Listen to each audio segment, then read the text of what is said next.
Oliver, tilfinningin þegar var flautað af? Bara, ég veit ekki, þetta bara geðveikt.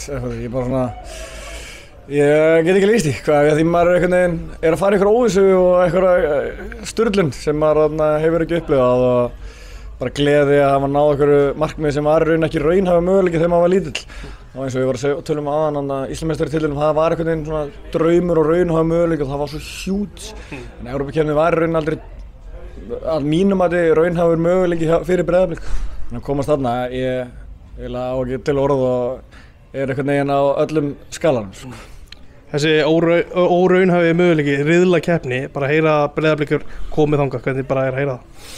Bara æðislegt og ótrúlega gaman að gera þetta með uppeldisklúbbnum og með okkar stuðningsmönnum og það gerir mann auðvitað ennþá stoltari að komast inn í Evrópukeppni og bara vera góðir, skilur. Ég skal alveg viðurkenna það er náttúrulega ótrúlegt að hafa fengið þennan drátt en það þarf bara ofta að detta saman við getum fengið með Club Brugge eða Osasuna eða einhver rosaleg lið en við þurftum náttúrulega bara að klára okkar leiki og við náðum að klára þessa undankeppni og svo Írana og við þurftum að klára þetta og við gerðum það og það er bara æðislegt að við höfum náð þessu markmiði sem var orðið markmið þegar þessi sambandsdeild var komin í gang. Þú söngst það en var partí í stúkunni? Ég vona það.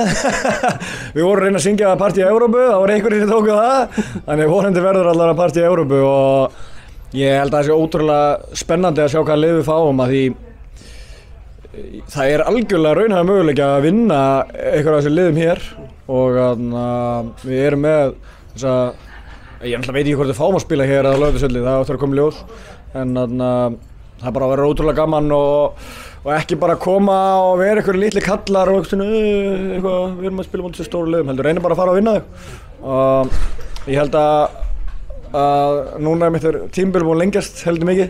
Það þarf einhver að fara að cancela Tenerife og Miami ferðum sem bara geðvægt en æðislegt að gera þetta með uppeldisklúbbunum og maður er gífurlega stoltur. Erst þú einn aðeins að þarf að cancela ferðunum? Nei, ég hef búin að panta ferð jólin. Þannig að Evrópudeildin allavega að við fáum mörgulega eitthvað frí jólin saman hvort við komumst áfram eða ekki. Það verður náttúrulega bara komið ljós, maður ætlar ekki að útiloka neitt. Ég ætlar ekki að útiloka neitt en ég var með ferðum jólin, þannig ég þarf ekki að cancela neinn. Búin að koma inn á þessa Íslandsmeistaratitla sem Breiðablik hefur unnið og þú er búin að vinna einn. Er þetta miklu stærra?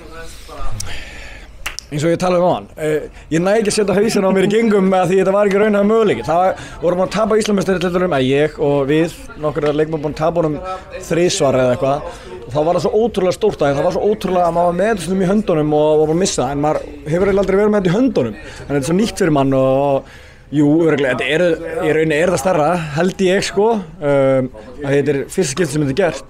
Þannig ég get ekki alveg sett í orðið en gífurlega stoltur og þetta er mjög stórt. Hvernig ætlaðu að fagna þessu í kvöld?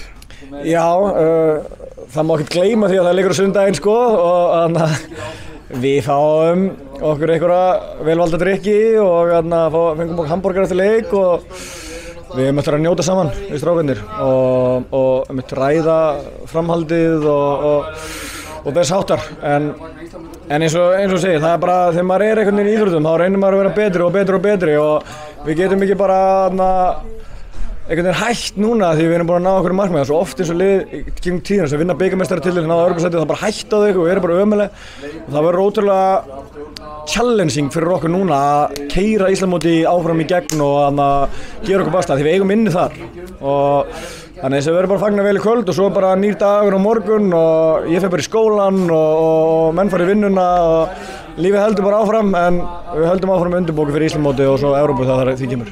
Lokaspurningin er bara út í stuðningi sem þið fenguð, bara full stúka og það heyrðist vel í þér. Já, algjörlega, við heyrðum í allan leikinn og æðislegt að heyra Blika að koma saman og þetta er svo sterk bönd þegar við mætum öll saman og við erum svo fjölmenn og maður er bara gífurlega stoltur af því ef ég væri ekki á vellinum þá væri ég upp í stúku og það er náttúrulega eins og ég oft sagt forréttindi fyrir mig að fá að vera stuðningsmaður á vellinum þannig ég get gert eitthvað í þessu og get unnið leiki fyrir mitt stuðningsmannafélag og það er eitthvað sem ég met mikils og ótrúlega gaman að hafa fjölskylduna og allir í kringum mig eru náttúrulega Blikar þannig bara æðislegt að fá góðan stuðning.